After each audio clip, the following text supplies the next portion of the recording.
Hello guys, myself doctor Yash. आज अपन पढ़ेंगे repeated question ask in NEET UG. Biology के वो क्वेश्चन पढ़ेंगे जो बार बार नीट यूजी के अंदर आते हैं। इन क्वेश्चन को डिस्कस करने से क्या फायदा होगा? एक तो जो क्वेश्चन बार बार आते हैं वो क्वेश्चन क्या होते हैं, इंपॉर्टेंट होते हैं। और उनके साथ साथ क्या होगा, जो इंपॉर्टेंट क्वेश्चन होंगे उनसे अपने कंसेप्ट क्लियर होंगे, और कंसेप्ट क्लियर होंगे तो जो अलग क्वेश्चन आएंगे उनको भी अपन सही कर सकते हैं, क्योंकि जो बार बार क्वेश्चन आते हैं उनके अंदर सारे कंसेप्ट छुपे हुए होते हैं। तो अपन सोल्व करते हैं पहला question. Which one of the following can't be cured by taking antibiotics? Which of the following can't be cured by taking antibiotics? तो पहले अपन को ये पता होना चाहिए कि एंटीबायोटिक्स होती है वर्क ओनली अगेंस्ट बैक्टीरिया।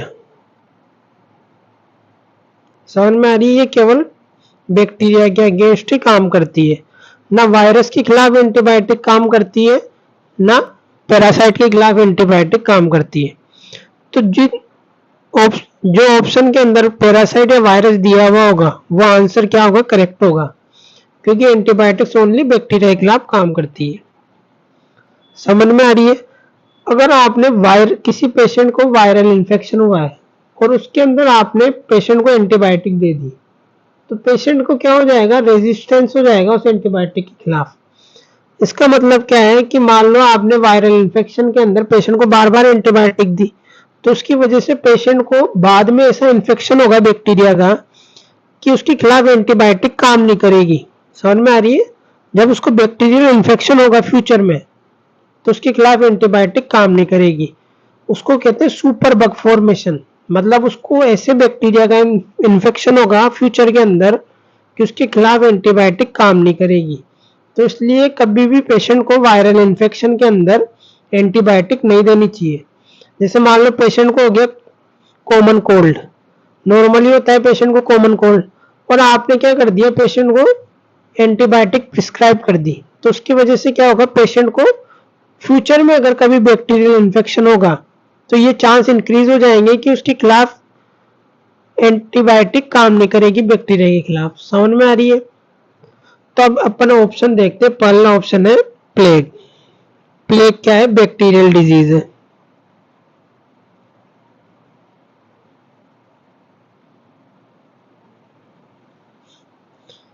किससे होती है? यर्सीनिया।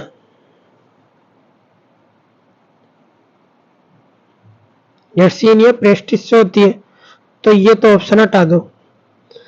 लेप्रोसी माइकोबैक्टीरियम लेप्री से होती है, बैक्टीरियल डिजीज है, तो ये भी हटा दो। वूपिंग कफ, वूपिंग कफ किससे होता है? पर्ट्यूसिस बैक्टीरिया से होता है, तो ये भी हटा दो। अपन को सिर्फ वो ऑप्शन देखना है जिसके अंदर वायरस हो और पैरासाइट हो। एमीबियासिस, ये क्या है? एमीबियासिस ये इन्फेक्शन ऑफ कोलोन है, ये कोलोन का इन्फेक्शन है। उसकी वजह से क्या होता है, पेशेंट को डिजेंट्री हो जाती है, जिसको बोलते हैं एमीबिक डिजेंट्री। और ये किससे होती है? Entamoeba, Entamoeba histolytica. ये क्या है? पैरासाइट है, ये बैक्टीरिया नहीं है, तो इसका आंसर क्या होगा? एमीबियासिस। एमीबियासिस क्या है? एक पैरासिटिक डिजीज है, और ये सब क्या है? बैक्टीरियल डिजीज है। और ऑप्शन में यही पूछ रहा है विच one of the following can't be cured by taking antibiotics, तो ये पैरासाइट हो गया।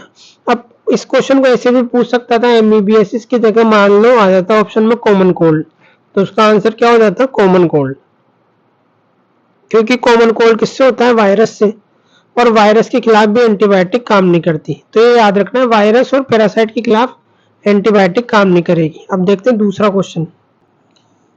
दूसरा क्वेश्चन है the pathogen microsporum responsible for ringworm disease in the human being belongs to the same kingdom as that of. मतलब इनमें से कौन सी किंगडम के अंदर आता है माइक्रोस्पोरम? समझ में आ रही है? तो ये देखना है। तो पहले अपन को ये पता होना चाहिए माइक्रोस्पोरम कौन से किंगडम में आता है। माइक्रोस्पोरम आता है फंगस किंगडम के अंदर, यानी कि फंगाई किंगडम में। समझ में आ रही है? अब इनमें से देखो फंगाई किंगडम में कौन कौन आता है। टीनिया नहीं आता,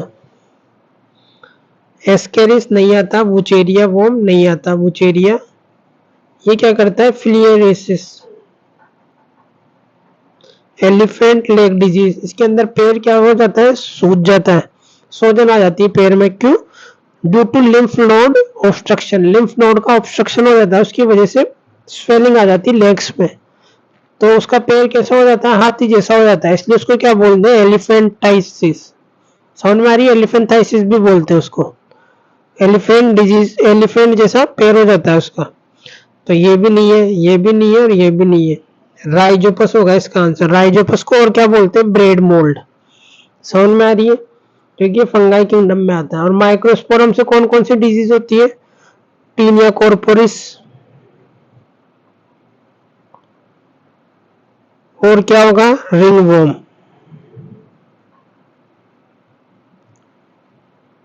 ये सारी डिजीज होगी। और इन डिजीज को कॉमनली क्या बोलते हैं, tinea corporis, tinea ring, tinea corporis हो सकता है माइक्रोस्पोरम से, रिंगवॉर्म हो, और क्या हो सकता है, रिंगवॉर्म डिजीज, और क्या हो सकता है, टीनिया कैपिटस। और इन सब डिजीज को कॉमनली क्या बोलते हैं, इन सब डिजीज का एक कॉमन नेम होता है जिसको बोलते हैं डर्मेटो फाइटोसिस। तो माइक्रोस्पोरम से क्या होता है, स्किन, हेयर और नेल की डिजीज होती है। किससे, माइक्रोस्पोरम से स्किन, हेयर और नेल की डिजीज होती है, जिनको बोलते हैं अपन टीनिया कॉर्पोरिस, टीनिया कैपिटस या रिंगवॉर्म डिजीज, ये बोलते हैं। ये सब नाम है। और इन सब डिजीज का एक कॉमन नाम होता है जिसको बोलते हैं डर्मेटोफाइटोसिस। ये सब डिजीज इसके अंडर में आती है, डर्मेटोफाइटोसिस के अंदर। तो ये भी पूछ सकते हैं ऑप्शन में, डर्मेटोफाइटोसिस किससे होता है। तो उसके अंदर भी आंसर क्या जाएगा, माइक्रोस्पोरम जाएगा। समझ में आ रही है? अब पढ़ते तीसरा क्वेश्चन। क्वेश्चन देखते हैं अपन, इंपॉर्टेंट क्वेश्चन है ये जेनेटिक्स का क्वेश्चन है, ब्लड ग्रुप का। तो इसमें रॉन्ग स्टेटमेंट आइडेंटिफाई करना है अपन को। क्या करना है, रॉन्ग स्टेटमेंट आइडेंटिफाई करना है with reference to gene I that controls ABO blood grouping. Wrong statement पता करना है। अब इसके लिए अपन को पहले आई जीन के बारे में पता होना चाहिए कुछ थोड़ा बहुत, वो देखते हैं अपन। अब आई जीन क्या है, gene of ABO blood group. समझ में आ रही है? और क्या पता होना चाहिए, present on 9th pair of chromosome.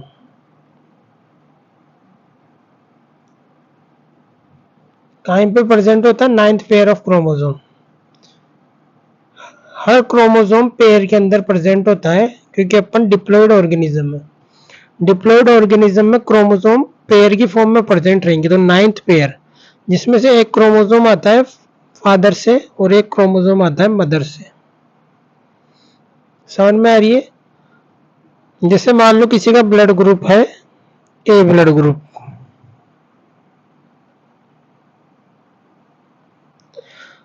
तो इसके अंदर क्या पॉसिबिलिटी हो सकती है, कौन कौन से आई जीन प्रेजेंट हो सकता है, आई ए या आई ए। समझ में आ रही है? या ये भी हो सकता है आई ए या स्मॉल आई। ये दो पॉसिबिलिटी हो सकती है। तो एक पर्सन के अंदर दो ही एलील प्रेजेंट हो सकते हैं आई जीन के। समझ में आ रही है?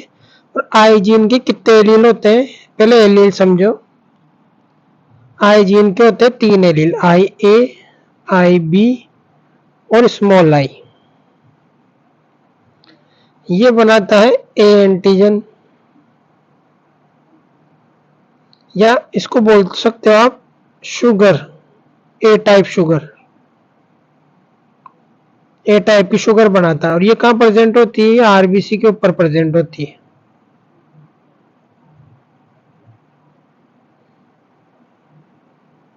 ये कहाँ प्रेजेंट होगी, आरबीसी की मेम्ब्रेन के ऊपर। और ये कौन सी शुगर बनाएगा, बी एंटीजन बनाएगा, जिसको अपन क्या बोलते हैं, बी टाइप शुगर। ये भी आरबीसी पे ही प्रेजेंट होगी। तो ए एंटीजन ए टाइप की शुगर बना रहा है, बी एंटीजन बी टाइप की शुगर बना रहा है, और ये कोई शुगर या एंटीजन नहीं बनाता। No sugar. एंटीजन और शुगर को एक तरीके से सेम चीज मान सकते हैं अपन यहाँ पे, है ना, क्योंकि एनसीईआरटी में एंटीजन की जगह शुगर लिखा हुआ है, तो इसलिए अपन शुगर और एंटीजन को सेम मानते हैं। वरना कायदे से इसको क्या बोलते हैं, एंटीजन बोलते हैं। आई ए क्या बना रहा है, ए एंटीजन, और आई बी क्या बना रहा है, बी एंटीजन। कायदे से तो ये एंटीजन है, लेकिन एनसीईआरटी में शुगर लिखा हुआ है। शुगर क्यों लिखा हुआ है, क्योंकि ये जो एंटीजन है ये शुगर कोट, ये एंटीजन होता है शुगर मॉलिक्यूल, इसलिए शुगर लिखा हुआ है। ये एंटीजन किसका बना हुआ है, शुगर मॉलिक्यूल का बना हुआ है, इसलिए इसको शुगर बोला है एनसीईआरटी में। समझ में आ रही है, या तो एंटीजन बोल दो या शुगर बोल दो। तो आई जीन के 3 एलील होते हैं, तीनों अलग अलग टाइप की शुगर बनाते हैं। समझ में आ रही है, आई ए अलग टाइप की शुगर बनाएगा, आई बी अलग टाइप की, और स्मॉल आई कोई भी शुगर नहीं बनाता। अब मान लो एक पर्सन के अंदर मैंने क्या बताया था, 2 ही एलील प्रेजेंट हो सकते हैं, इनमें से तीनों तो हो ही नहीं सकते, क्योंकि क्रोमोसोम पेयर की फॉर्म में रहते हैं। तो एक पेयर में 2 ही क्रोमोसोम हो सकते हैं, एक पेयर में 3 क्रोमोसोम नहीं हो सकते। पेयर का मतलब होता है 2 क्रोमोसोम, एक पेयर में 2 ही क्रोमोसोम हो सकते हैं। और अपन को पता है आई जीन किस पे प्रेजेंट है, 9th पेयर ऑफ क्रोमोसोम पे। तो 2 ही एलील हो सकते हैं आई जीन के एक पर्सन के अंदर। वैसे तो 3 एलील होते हैं, लेकिन एक पर्सन के अंदर 2 ही प्रेजेंट हो सकते हैं, क्योंकि 9th पेयर के अंदर 2 ही क्रोमोसोम होंगे, एक एलील आएगा मदर से और एक एलील आएगा फादर से। अब 2 पॉसिबिलिटी हो सकती है, जैसे किसी का ब्लड ग्रुप है ए ब्लड ग्रुप, तो उसके अंदर आई ए भी हो सकता है और आई ए स्मॉल आई भी हो सकता है, क्योंकि ये तो कोई शुगर बनाएगा नहीं, और ये शुगर बनाएगा ए टाइप शुगर बनाएगा। तो ब्लड ग्रुप क्या हो जाएगा, ब्लड ग्रुप ए, और इसके अंदर दोनों सेम टाइप की शुगर बनाएंगे।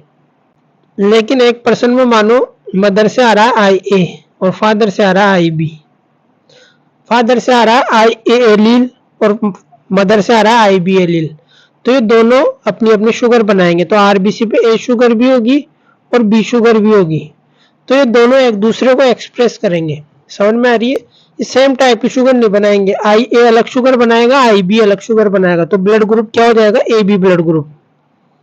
समझ में आ रही है, जब दोनों शुगर प्रेजेंट होगी, एक मान लो मदर की क्रोमोसोम पे है, एक मान लो फादर की क्रोमोसोम पे है, एक फादर से आ रही है, एक मदर से आ रही है, तो ब्लड ग्रुप क्या हो जाएगा, ए बी। ये दोनों एक दूसरे को दबाएंगे नहीं, ये दोनों एक दूसरे पे डोमिनेट नहीं करेंगे, दोनों एक्सप्रेस होंगे एक साथ। जब दोनों एक साथ एक्सप्रेस होंगे तो इसको क्या बोलते हैं, कोडोमिनेंस। तो ये क्या शो कर रहा है, कोडोमिनेंस। जब दोनों एक दूसरे को दबाते नहीं और दोनों एक साथ एक्सप्रेस होते हैं, मतलब दोनों एक ही साथ एक्सप्रेस होंगे, ए बी एलील भी एक्सप्रेस हो रहा है और आई बी एलील भी एक्सप्रेस हो रहा है। लेकिन मान लो किसी के अंदर आई ए और आई स्मॉल आई है, तो उसके अंदर क्या हो रहा है, ये तो बना रहा है ए शुगर और ये कोई भी शुगर नहीं बनाएगा, तो ये इसको दबा रहा है, तो ये क्या शो कर रहा है, डोमिनेंस। और इसके अंदर ये दोनों एक दूसरे को दबा नहीं रहे, दोनों अलग अलग तरीके की शुगर बनाएंगे, ये बनाएगा ए टाइप की शुगर, ये बनाएगा बी टाइप की शुगर।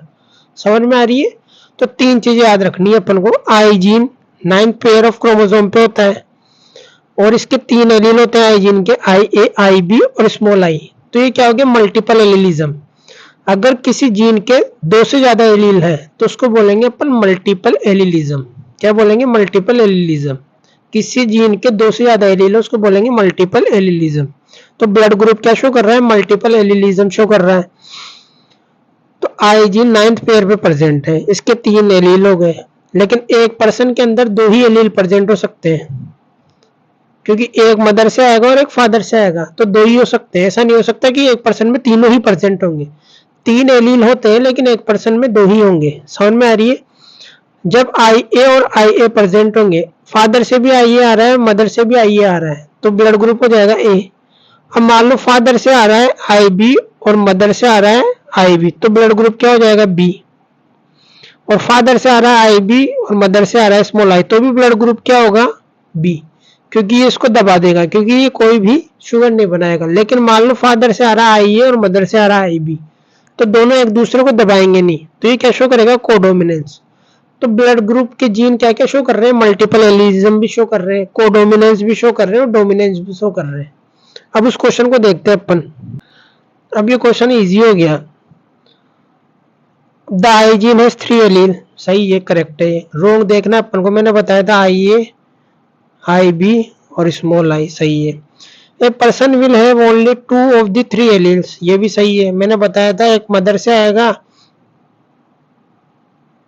और एक फादर से आएगा, तो 2 ही हो सकते हैं, 3 नहीं हो सकते एक पर्सन में, ये भी सही है।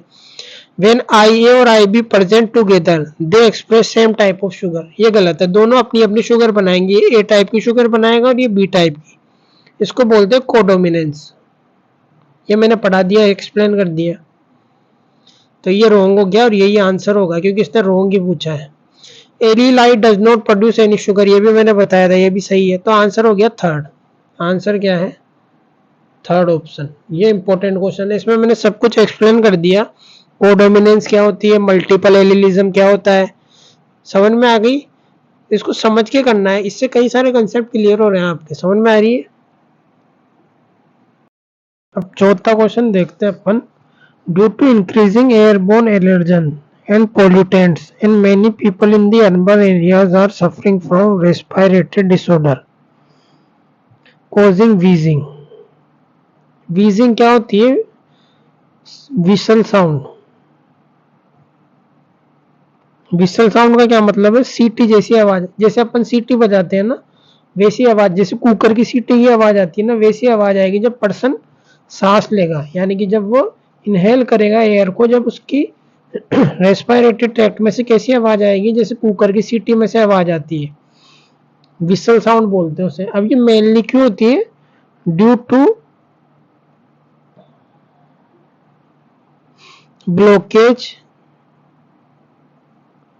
और इन्फेक्शन और इन्फ्लामेशन इन रेस्पिरेटरी ट्रैक्ट।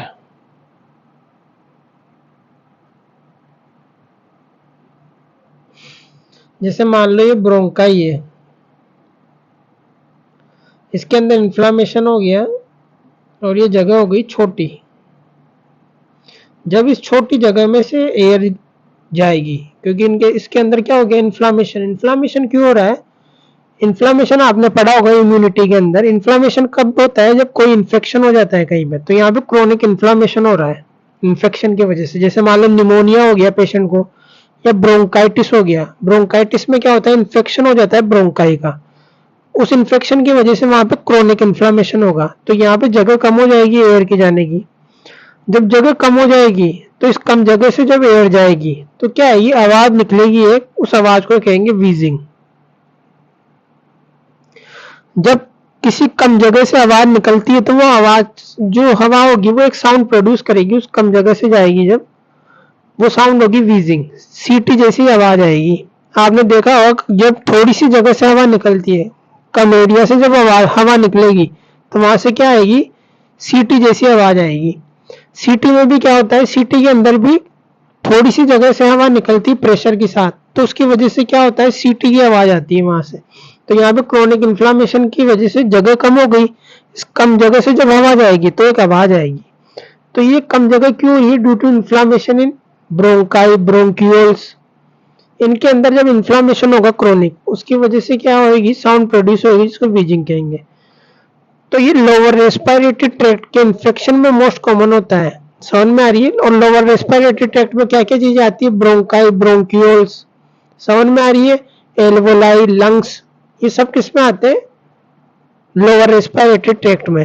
और अपर रेस्पिरेटरी ट्रैक्ट में क्या आते हैं, pharynx, mouth, nose, nasal cavity, उसके अंदर आवाज नहीं आएगी ऐसी कोई। जब लोअर रेस्पिरेटरी ट्रैक्ट में इन्फेक्शन होगा तब आएगी। तो अब क्वेश्चन देखते हैं। पहला ऑप्शन है benign growth on mucous lining of nasal cavity, ये गलत है। ये नेजल केविटी आ गई अपर रेस्पिरेटरी ट्रैक्ट में, ये पोलिप्स है। इसका मतलब क्या है, पोलिप्स, इसको कहते हैं पोलिप्स। ये जो लिखा हुआ है इसको कहते हैं पोलिप्स। पोलिप्स की वजह से कोई साउंड प्रोड्यूस नहीं होती, पोलिप्स की वजह से कोई साउंड प्रोड्यूस नहीं होती क्योंकि उसकी वजह से इतना ब्लॉकेज नहीं आता। Inflammation in bronchi and bronchioles, ये आंसर होगा इसका क्योंकि लोअर रेस्पिरेटरी ट्रैक्ट इन्फेक्शन है। और इन्फ्लामेशन क्यों हो रहा है? Due to infection in bronchi and bronchioles, तो ये आंसर होगा। Proliferation of fibrous tissue and damage of alveolar wall, इसकी वजह से नहीं होगा क्योंकि इसकी वजह से रुकावट नहीं आ रही है एयर की पाथवे में। जब रुकावट आएगी एयर के पाथवे में और वो जब कम जगह से निकलेगी, मतलब थोड़ी जगह से निकलेगी, तब हम आवाज आएगी वहां पे, है ना। समझ में आ रही है? तो इसका आंसर होगा सेकंड। ठीक है ना। अब पांचवा क्वेश्चन देख, ये नीट 2022 का क्वेश्चन है शायद, मेरे को कंफर्म नहीं है, लेकिन प्रीवियस ईयर क्वेश्चन है। इसके अंदर बहुत अच्छा क्वेश्चन है ये, अब देखना इसको। If a colour blind female marries a man whose mother was also colour blind. अब एक चीज याद रखनी है आपको, जब मदर कलर ब्लाइंड होगी, क्योंकि कलर ब्लाइंडनेस क्या है? X linked recessive disorder, recessive है तो कलर ब्लाइंडनेस का जीन दोनों एक्स क्रोमोसोम पे होना चाहिए, तब भी फीमेल क्या होगी? कलर ब्लाइंड होगी।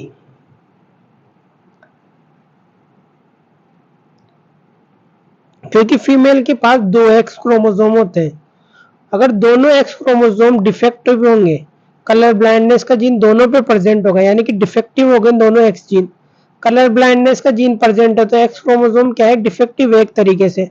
अगर दोनों एक्स क्रोमोसोम डिफेक्टिव होंगे तभी क्या होगा? फीमेल को कलर ब्लाइंडनेस होगी, क्योंकि एक्स लिंक्ड रिसेसिव है। रिसेसिव है तो दोनों के ऊपर कलर ब्लाइंडनेस का जीन होना चाहिए, लेकिन मेल में ऐसा नहीं है। मेल के पास, बेचारे के पास एक ही एक्स क्रोमोसोम होता है, अगर इसी के ऊपर आ गया कलर ब्लाइंडनेस का जीन तो बेचारा मेल कलर ब्लाइंड हो जाएगा, क्योंकि एक ही एक्स क्रोमोसोम है। अगर वो भी डिफेक्टिव हो गया कलर के लिए तो पेशेंट को क्या हो जाएगा? कलर ब्लाइंडनेस हो जाएगा मेल को। तो मेल के अंदर केवल एक ही एक्स क्रोमोसोम है, अगर उसके ऊपर कलर ब्लाइंडनेस का जीन है तो फीमेल पेशेंट क्या हो जाएगा? कलर ब्लाइंडनेस हो जाएगी मेल पेशेंट को। फीमेल के अंदर तो दोनों एक्स क्रोमोसोम पे होना चाहिए और मेल के अंदर एक ही एक्स क्रोमोसोम पे होना चाहिए, क्योंकि उसके पास एक ही एक्स क्रोमोसोम है। बेचारे के पास एक ही एक्स क्रोमोसोम होता है और फीमेल के पास दो होते हैं, इसलिए इसमें दोनों होना जरूरी है, इसलिए एक्स लिंक्ड रिसेसिव डिसऑर्डर है। तो इसका जो चाइल्ड होगा उसको हमेशा कलर ब्लाइंडनेस होगी। क्यों होगी? क्योंकि एक्स क्रोमोसोम हमेशा मदर से जाता है, किसको? मेल चाइल्ड को। क्योंकि एक्स क्रोमोसोम किसको जाता है? मेल चाइल्ड को मदर से जाता है। फादर से कभी एक्स क्रोमोसोम नहीं जाएगा मेल चाइल्ड को। क्यों नहीं जाएगा? क्योंकि फादर से वाई जीन आता है, तभी तो वो मेल बनेगा ना। वाई जीन कहां से आ रहा है? फादर से आ रहा है, और एक्स जीन आता है हमेशा मदर से। तो दो एक्स कलर ब्लाइंडनेस के लिए फीमेल के अंदर क्या होनी चाहिए? दोनों जीन के ऊपर कलर ब्लाइंडनेस का जीन होना चाहिए, तो दोनों ही डिफेक्टिव है और एक एक्स चला जाएगा, और मेल के अंदर तो एक ही एक्स पे होना चाहिए। तो कलर ब्लाइंडनेस फीमेल का हमेशा चाइल्ड कैसा होगा? मेल चाइल्ड कलर ब्लाइंड ही होगा। कलर ब्लाइंडनेस फीमेल का चाइल्ड कैसा होगा? मेल चाइल्ड हमेशा कलर ब्लाइंड होगा। तो if a colour blind female marries a man whose mother was also colour blind, तो ये मेल जिस मेल से शादी कर रही है वो कलर ब्लाइंड होगा। सीधा सा ये याद रखो कि कलर ब्लाइंड जिस फीमेल को है उसका चाइल्ड क्या होगा? हमेशा मेल चाइल्ड। फीमेल चाइल्ड नहीं, मेल चाइल्ड हमेशा क्या होगा? कलर ब्लाइंड होगा। फीमेल को अगर कलर ब्लाइंडनेस है तो उसका मेल चाइल्ड को हमेशा क्या होगी? कलर ब्लाइंडनेस होगी। तो जिस मेल से शादी कर रही है उस मेल को क्या है? कलर ब्लाइंडनेस है, तो उसका जीनोटाइप कैसा हो गया? X B X Y. और फीमेल खुद कलर ब्लाइंडनेस है। अब करके देख लो आप crossing, X B X B X B X Y, फिर एक्स बी फिर एक्स बी एक्स वाई। तो सारे चाइल्ड कैसे होंगे? कलर ब्लाइंड होंगे, सारे के सारे 100%। तो सिंपल सा इसके अंदर क्या कंसेप्ट लग रहा है कि कलर ब्लाइंडनेस क्या है? एक्स लिंक्ड रिसेसिव डिसऑर्डर है। अगर मदर को कलर ब्लाइंडनेस है तो उसके मेल चाइल्ड को हमेशा कलर ब्लाइंडनेस होगी, क्योंकि उसका एक एक्स जीन उस मेल चाइल्ड में जाएगा और दोनों एक्स जीन के ऊपर कलर ब्लाइंडनेस का जीन प्रेजेंट है, तो हमेशा मेल चाइल्ड को कलर ब्लाइंडनेस होगी अगर उसकी मदर को कलर ब्लाइंडनेस है। समझ में आ रही है? और अगर वो कलर ब्लाइंडनेस वाला मेल कलर ब्लाइंडनेस वाली फीमेल से शादी कर लेता है तो उसके सारे बच्चों को कलर ब्लाइंडनेस होगी। समझ में आ रही है? तो आंसर होगा थर्ड। मस्त क्वेश्चन है, ये इंपॉर्टेंट क्वेश्चन है। ये एक और अच्छा क्वेश्चन देखते हैं अपन। Which of the following statement is correct? इसमें देखना है कौन सा स्टेटमेंट करेक्ट है। The tricuspid and the bicuspid valves are open due to the pressure exerted by the simultaneous contraction of the atria। ये है गलत। क्यों है? क्योंकि जब एट्रिया कॉन्ट्रैक्ट करता है उसके पहले ही एट्रियो वेंट्रिकुलर वाल्व ओपन रहते हैं। बाइकस्पिड और ट्राइकस्पिड वाल्व क्या है? एट्रियो वेंट्रिकुलर वाल्व, ये पहले से ही ओपन रहते हैं। ये कब खुल जाते हैं? जो डायस्टोली के टाइम पे ही खुल जाते हैं। जब दोनों एट्रिया और वेंट्रिकल्स रिलैक्स रहते हैं उस टाइम ही ये खुल जाता है। ये कैसे खुल रहा है? Due to blood accumulation in the atria. जो ये ब्लड एक्यूमुलेट हो रहा है एट्रिया के अंदर, blood accumulation in the atria, जो ब्लड एक्यूमुलेट हो रहा है उसकी वजह से प्रेशर एक्सर्ट कर रहा है एट्रियो वेंट्रिकुलर वाल्व पे, उसकी वजह से ये एट्रियो वेंट्रिकुलर वाल्व खुल रहा है। और ये ब्लड कहां से आ रहा है? ये ब्लड आ रहा है लंग्स से, लेफ्ट एट्रिया के अंदर, और राइट एट्रिया में आ रहा है बॉडी के डीऑक्सीजनेटेड ब्लड आ रहा है राइट एट्रिया के अंदर, और ऑक्सीजनेटेड ब्लड आ रहा है लेफ्ट एट्रिया के अंदर। ये जब ब्लड एक्यूमुलेट होता है, जब ये एट्रिया भी रिलैक्स और वेंट्रिकल्स भी रिलैक्स है, जब ये यहाँ पे आके एक्यूमुलेट होता रहता है ये ब्लड, जब ये बहुत ज्यादा एक्यूमुलेट हो जाएगा ये प्रेशर एक्सर्ट करेगा और ये एट्रियो वेंट्रिकुलर वाल्व यानी कि बाइकस्पिड और ट्राइकस्पिड वाल्व खुल जाएंगे और ये वेंट्रिकल्स में ब्लड आ जाएगा। 70 से 80% ब्लड जो डायस्टोली के अंदर ही आ जाता है। एट्रिया कॉन्ट्रैक्शन ओनली 20% ब्लड को कंट्रीब्यूट करता है वेंट्रिकुलर फिलिंग में। 20% ब्लड ही एट्रिया की कॉन्ट्रैक्शन से आता है वेंट्रिकल्स के अंदर, 20 से 30%। 70 to 80% ब्लड कैसे आता है? जो डायस्टोली के अंदर आता है, जब एट्रिया भी रिलैक्स रहते हैं और वेंट्रिकल्स भी रिलैक्स रहते हैं। और ये वाल्व खुलता है due to pressure exerted by the blood accumulation. Blood जब एक्यूमुलेट होता है एट्रिया के अंदर उसकी वजह से ये वाल्व खुलते हैं, और ये दोनों जॉइंट डायस्टोली के अंदर रहते हैं। जॉइंट डायस्टोली का मतलब है जब एट्रिया भी रिलैक्स है और वेंट्रिकल्स भी रिलैक्स है। तो जॉइंट डायस्टोली के अंदर ही 70 से 80% वेंट्रिकल्स फिल हो जाते हैं और एट्रिया कॉन्ट्रैक्शन केवल 20% कंट्रीब्यूट करता है वेंट्रिकुलर फीलिंग के अंदर। समझ में आ रही है? तो सिग्निफिकेंट कब फील हो रहा है वेंट्रिकल्स? जॉइंट डायस्टोली के अंदर। तो ये वाल्व कब खुलते हैं? जॉइंट डायस्टोली के अंदर ही खुल जाते हैं, एट्रियल कॉन्ट्रैक्शन के टाइम नहीं खुलते हैं। समझ में आ रही है? पहले से ही खुले रहते हैं। एट्रियल कॉन्ट्रैक्शन के टाइम तो वो खुले ही मिलेंगे पहले से ही। समझ में आ रही है? तो ये ऑप्शन गलत हो गया। अब दूसरा दूसरा ऑप्शन देखते हैं। Blood moves freely from atria to ventricle during joint diastole. ये मैंने बताया ही था। 70 से 80% ब्लड वेंट्रिकल्स में, वेंट्रिकुलर फीलिंग 70 से 80% वेंट्रिकुलर फीलिंग कब होती है? जॉइंट डायस्टोली में। तो 70 से 80% तो जॉइंट डायस्टोली में ही हो रही है, तो ब्लड फ्रीली मूव कर रहा है जॉइंट डायस्टोली के अंदर। ये वाल्व ओपन है और यहाँ आ रहा है ब्लड, तो जॉइंट डायस्टोली के अंदर ही खुले रहते हैं एट्रियोवेंट्रिकुलर, बाइकस्पिड और ट्राइकस्पिड वाल्व। तो ये ऑप्शन करेक्ट है। समझ में आ रही है? तो इसका आंसर हो गया सेकंड। तीसरा चौथा ऑप्शन भी देख लेते हैं एक बार। तीसरा ऑप्शन है increase ventricular pressure causes closing of the semilunar valve। ये गलत है। Semilunar valve closing ventricular pressure से नहीं होती। वेंट्रिकुलर प्रेशर से एट्रियो वेंट्रिकुलर वाल्व क्लोज होते हैं। जब वेंट्रिकुलर प्रेशर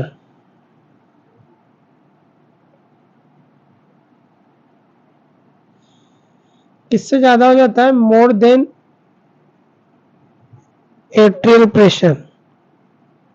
जब एट्रियल प्रेशर से वेंट्रिकुलर प्रेशर ज्यादा हो जाता है तो ये ब्लड यहाँ पे जाके धक्का लगाता है और ये वाल्व बंद हो जाता है। समझ में आ रही है? तो वेंट्रिकुलर प्रेशर की वजह से ये वाल्व बंद हो रहा है। कौन सा? एट्रियो वेंट्रिकुलर वाल्व, ना कि semi lunar valve. Semi lunar valve क्यों बंद होता है? जब वेंट्रिकल्स का प्रेशर डिक्रीज होता है। समझ में आ रही है? जब वेंट्रिकल्स का प्रेशर क्या हो जाएगा? डिक्रीज हो जाएगा, तब ये वाल्व क्लोज हो जाएगा, सेमी लूनर वाल्व। समझ में आ रही है? तो ये ऑप्शन गलत है। समझ में आ गई? जब वेंट्रिकल्स का प्रेशर इंक्रीज होता है तब ये वाल्व क्लोज होता है, एट्रियो वेंट्रिकुलर वाल्व, और ये वाल्व खुल जाता है, सेमी लूनर वाल्व, ना कि बंद होता है। ये बंद कब होता है semi lunar valve? Semi lunar valve तब बंद होगा जब वेंट्रिकल्स का प्रेशर डिक्रीज हो जाएगा। किससे डिक्रीज हो जाएगा? ब्लड वेसल्स के, जो अरोटा और अरोटा का प्रेशर है उससे डिक्रीज हो जाएगा, तब ये ब्लड धक्का लगाएगा और ये वाल्व बंद हो जाएगा। समझ में आ रही है? तो जब वेंट्रिकल्स का प्रेशर डिक्रीज होता है एरोटा के प्रेशर से, तब ये वाल्व बंद हो जाता है, सेमी लूनर वाल्व, ना कि इंक्रीज वेंट्रिकुलर प्रेशर से। समझ में आ रही है? इंक्रीज वेंट्रिकुलर प्रेशर से तो ये वाल्व बंद होता है। कौन सा वाल्व? Atrio ventricular valve. कब बंद होता है? जब एट्रिया का प्रेशर वेंट्रिकुलर के प्रेशर से डिक्रीज हो जाएगा, जब वेंट्रिकुलर प्रेशर एट्रिया के प्रेशर से इंक्रीज हो जाएगा। समझ में आ गई? अब चौथा ऑप्शन देखते हैं अपन। The atrioventricular generates an action potential to stimulates atrial contraction. ये गलत है। ऐसे नोड करता है। ऐसे नोड क्या है? पेसमेकर है। ऐसे नोड जनरेट करता है एक्शन पोटेंशियल, ना कि एवी नोड स्टिमुलेट करने के लिए। एवी नोड भी एक्शन पोटेंशियल जनरेट करता है, लेकिन वो स्टिमुलेट नहीं करता एट्रिया को। समझ में आ रही है? स्टिमुलेट तो ऐसे नोड करता है। तो ये ऑप्शन गलत है। ये हो गया ये क्वेश्चन सोल्व। अब गाइस ये इंपॉर्टेंट क्वेश्चन है। अभी अपन को देख रहा है, in cross between a male and female heterozygous for sickle cell anaemia. अब अपन को पता है सिकल सेल एनीमिया क्या है? Autosomal recessive disorder.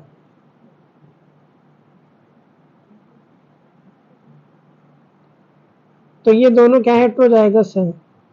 तो अगर डिजीज होनी चाहिए, डिजीज कब होगी? जब दोनों अफेक्टेड होंगे, एचबीएस। जब दोनों जीन अफेक्टेड होंगे पर्सन के, तब डिजीज होगी। लेकिन ये दोनों हेट्रोजाइगस है, तो इनका मतलब इनमें डिजीज तो नहीं है, ये नॉर्मल है। लेकिन ये क्या है? कैरियर है। डिजीज तो नहीं है लेकिन कैरियर। डिजीज क्यों नहीं है? क्योंकि ये हेट्रोजाइगस है। क्योंकि ऑटोसोमल रिसेसिव डिसऑर्डर है। रिसेसिव डिसऑर्डर के अंदर क्या होना जरूरी है? दोनों जीन अफेक्टेड होना जरूरी है। दोनों क्रोमोसोम के ऊपर जो जीन प्रेजेंट है, दोनों का अफेक्टेड होना जरूरी है। दोनों एचबीएस होंगे तभी डिजीज होगी। लेकिन ये दोनों क्या हेट्रोजाइगस है, यानी कि एक जीन अफेक्टेड है दोनों क्रोमोसोम में से हर पर्सन में। ये मेल है, ये फीमेल है, ये दोनों क्या है? हेट्रोजाइगस है। तो इसका मतलब ये दोनों क्या है? कैरियर है। अब जब इन दोनों को क्रॉस कराएंगे तो कैसे कराएंगे? H B S, H B H B S, H B A, gamete बढ़ा लो, स्केप बढ़ा लो। अब इसका इससे करा दो, H B S, H B S. अब इसका इससे करा दो, H B S, H B A. इसका इससे करा दो, H B S, H B A. अब इसका इससे करा दो, H B A, H B A. तो ये तीनों तो क्या हो गए? नॉर्मल। और ये क्या हो गया? Sickle cell. चारों में, चार के अंदर एक प्रोबेबिलिटी है, चार में से एक को हो सकता है। तो कितना हो गया? 25%। तो आंसर हो जाएगा थर्ड, 25%, 1/4 रेशियो। समझ में आ रही है?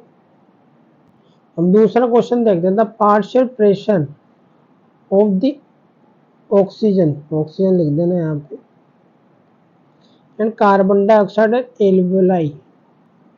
डिफ्यूजन के टाइम पे पार्शियल प्रेशर ऑफ ऑक्सीजन और कार्बन डाइऑक्साइड का क्या होता है एल्वियोलाई पे? ये एनसीईआरटी में लिखा हुआ है। सिंपल सा आंसर होगा इसका कि, या कॉमन सेंस से भी कर सकते हो आप इसको, कि डिफ्यूजन के टाइम पे the partial pressure of oxygen carbon dioxide and alveoli at diffusion. Alveoli का डिफ्यूजन किससे होता है? ब्लड से होता है। कौन सी ब्लड से होता है? Pulmonary capillaries. अब इसका जब PaO2 हाई होगा तब ये ब्लड में जाएगी, और जब इसका PCO2 कम होगा तब ये ब्लड में आएगी। कौन? Carbon dioxide. यानी कि एल्वेलाई के लेवल पे PCO2 PaO2 से जनरली कम ही होगा, PaO2 से PCO2 कम ही होगा। समझ में आ रही है ना?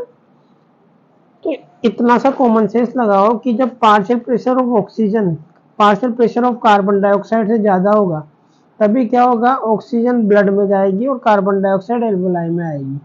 तो ऐसे ऑप्शन देखो, रटने की भी जरूरत नहीं है, जिसमें पार्शियल प्रेशर ऑफ ऑक्सीजन ज़्यादा है और कार्बन डाइऑक्साइड का प्रेशर कम है। जब कार्बन डाइऑक्साइड का प्रेशर कम होगा तब ब्लड में से कार्बन डाइऑक्साइड कहाँ जाएगी? एल्वेलाई में, और एल्वेलाई से बाहर निकल जाएगी। और जब PaO2 का पार्शियल प्रेशर एल्वेलाई में ज़्यादा होगा तो वो यहाँ से यहाँ आ जाएगी ब्लड में, तो और वो ब्लड में चली जाएगी। तो PCO2 किस में ज़्यादा है? उस ऑप्शन को काट दो पहले। एक तो PaO2 40 तो हो ही नहीं सकता, कम तो हो ही नहीं सकता कार्बन डाइऑक्साइड से, ये ऑप्शन तो वैसे ही कट गया। ये ऑप्शन देखो कौन सा वाला, इतना कम भी नहीं हो सकता PCO2 का प्रेशर 0.3। ये ऑप्शन और इस ऑप्शन में से लग रहा है, तो अपन को NCERT के हिसाब से ये ऑप्शन टिक करना है, और यही होता है पार्शियल प्रेशर ऑफ ऑक्सीजन 104। समझ में आ रही है? ये रटना है आपको, NCERT में लिखा हुआ है कि वैल्यू PaO2 PCO2, और ये इंपॉर्टेंट है। समझ में आ रही है? अब अपन दूसरा क्वेश्चन देखते हैं।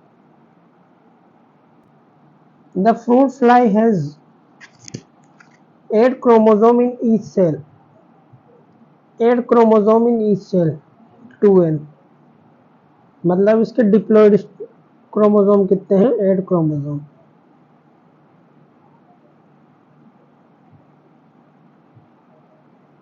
ये डिप्लॉयड ऑर्गेनिज्म है इसलिए इसका नाम 2n से डिनोट किया है। अपन को पता ही, याद भी होना चाहिए आपको। क्वेश्चन में कई बार 8 क्रोमोसोम लिखा हुआ नहीं आएगा, आपको पता होना चाहिए कि फ्रूट फ्लाई के सेल्स में कितने क्रोमोसोम होते हैं। 8 क्रोमोसोम होते हैं, और ये डिप्लॉयड ऑर्गेनिज्म है, ये पता होना चाहिए आपको। डिप्लॉयड का मतलब क्या है कि 2 पेयर ऑफ क्रोमोसोम प्रेजेंट होंगे हर क्रोमोसोम के लिए। क्रोमोसोम 1 भी 2 पेयर में, एक पेयर में रहेगा, क्रोमोसोम 2 भी एक पेयर में रहेगा। तो पेयर ऑफ क्रोमोसोम प्रेजेंट होंगे इसमें, हर क्रोमोसोम नंबर का एक पेयर होगा। डिप्लॉयड ऑर्गेनिज्म का मतलब होता है हर क्रोमोसोम नंबर का एक पेयर होगा। जैसे अपने 23 क्रोमोसोम होते हैं, तो 23 क्रोमोसोम नहीं बोलेंगे अपन, 23 पेयर ऑफ क्रोमोसोम बोलेंगे, क्योंकि हर क्रोमोसोम का एक पेयर होता है। तो 23 पेयर है, तो 23 को 2 से कर देंगे तो कितने क्रोमोसोम हो गए? कितने क्रोमोसोम हो गए? 46 क्रोमोसोम। इसलिए अपने 46 क्रोमोसोम होते हैं। तो अपन को कायदे से बोलना चाहिए 23 पेयर ऑफ क्रोमोसोम होते हैं, और इसके कितने पेयर ऑफ क्रोमोसोम है? 4 पेयर ऑफ क्रोमोसोम है। यानी कि कितने पेयर है? 4 पेयर ऑफ क्रोमोसोम। 2 से मल्टीप्लाई करेंगे कितने हो गए? 8 क्रोमोसोम। तो इसके गैमेट में कितने क्रोमोसोम होंगे? इसके फ्रूट फ्लाई के गैमेट में होंगे 4 क्रोमोसोम, क्योंकि मियोसिस के बाद गैमेट में क्रोमोसोम आधे हो जाते हैं। तो ये कंसेप्ट आना चाहिए। और अपने सेल्स में कितने होंगे? ह्यूमन के सेल में क्रोमोसोम गैमेट्स में 23 क्रोमोसोम होंगे, क्योंकि गैमेट के अंदर क्रोमोसोम हाफ हो जाते हैं। समझ में आ रही है? मियोसिस के बाद तो अपने अंदर 23 पेयर ऑफ क्रोमोसोम है, इसमें 4 पेयर ऑफ क्रोमोसोम है, तो इसके पास 8 क्रोमोसोम हो गए। During interphase of mitosis, if the number of chromosome at G1 is 8, what would be the chromosome number after S phase? After S phase क्या होता है? एस फेज के बाद DNA डबल होता है। अब ये याद रखना, सिर्फ DNA ही डबल होता है, क्रोमोसोम नंबर डबल नहीं होते। समझ में आ रही है? तो इसके अंदर क्या होगा? क्रोमोसोम नंबर तो सेम ही रहेंगे, तो आंसर हो जाएगा फर्स्ट। कई लोग 16 टिक कर देते हैं, वो गलत होगा। DNA डबल नहीं हो रहा, DNA डबल हो रहा है, क्रोमोसोम नंबर डबल नहीं हो रहा है। समझ में आ रही है ना? ये याद रखना कि DNA डबल हो रहा है, क्रोमोसोम नंबर डबल नहीं हो रहे। एस फेज के बाद क्या होगा? एस फेज के बाद DNA डबल हो जाएगा, बट क्रोमोसोम नंबर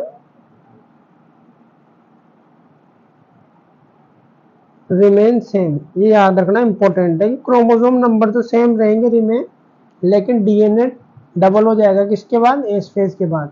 हाँ अगर ये डीएनए पूछता कितना हो जाएगा तो डीएनए डबल कर देते अपन, तो सेकंड नहीं होगा, आंसर फर्स्ट होगा। समझ में आ गई। अब एक और क्वेश्चन देखते हैं, venereal disease can spread through.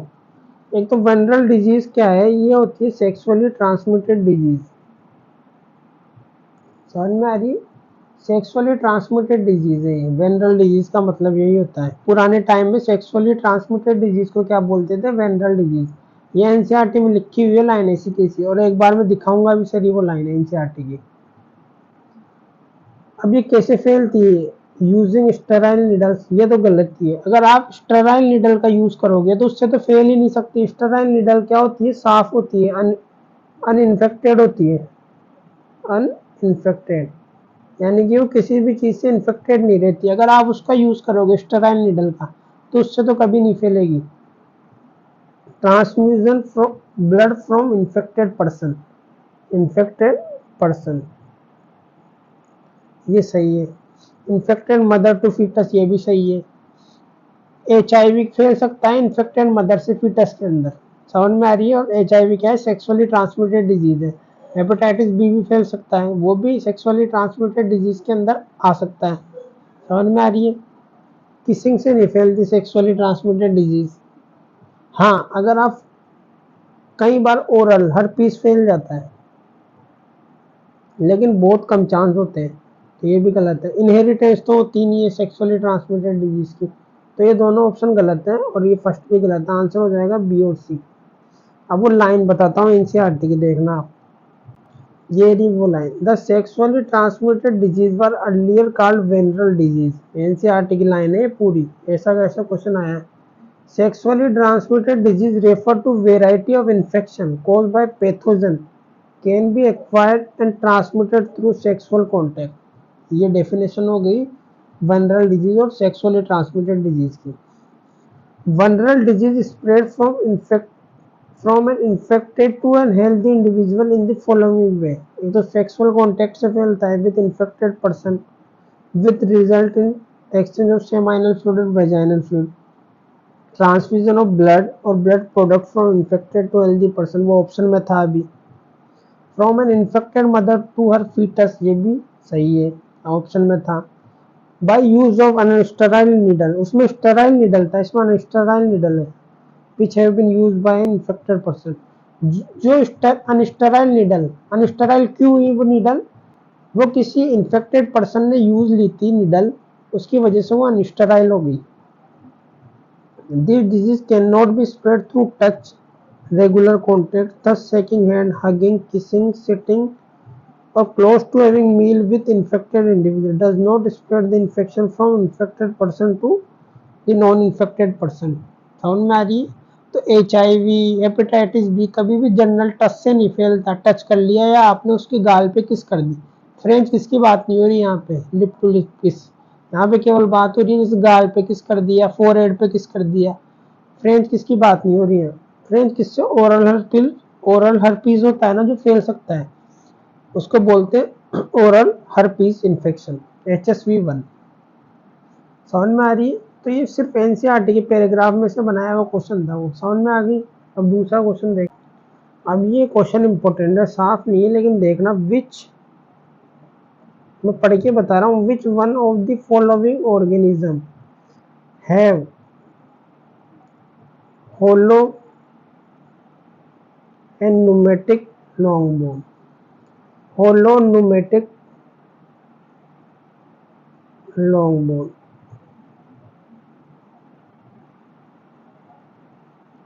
ये इंपॉर्टेंट क्वेश्चन है। एक तो होलो यानी कि खोखली, और न्यूमेटिक लॉन्ग बोन्स। अब ये न्यूमेटिक और होलो लॉन्ग बोन का फायदा क्या है कि इनके अंदर क्या बढ़ जाती है, हवा बढ़ जाती है। खोखली हड्डी होती है ना, उसके अंदर हवा बढ़ जाती है इन छेदों के अंदर।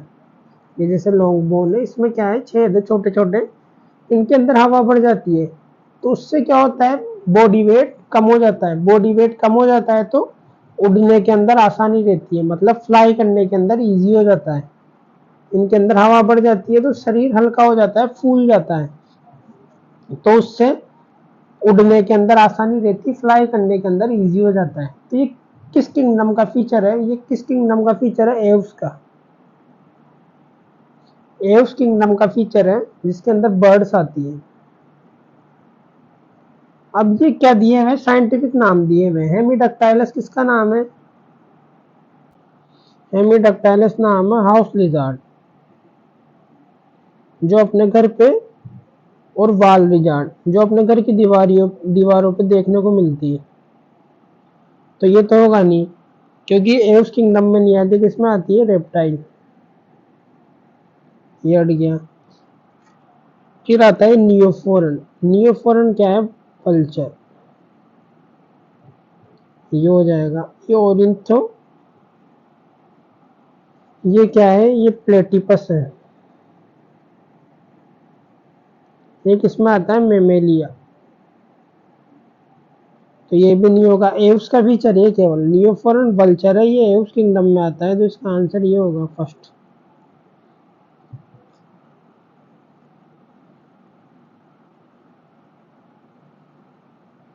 और मैक्रोपस क्या है? कंगारू।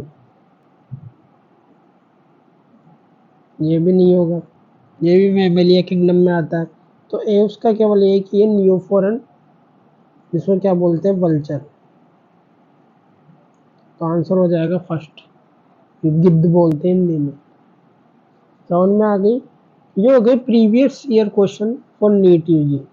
ये इंपॉर्टेंट क्वेश्चन है और एक्सप्लेनेशन के साथ समझा, ऐसा नहीं कि हवा में बता दिया। हर क्वेश्चन की एक्सप्लेनेशन बताइए। मेरी समझ में आ गई?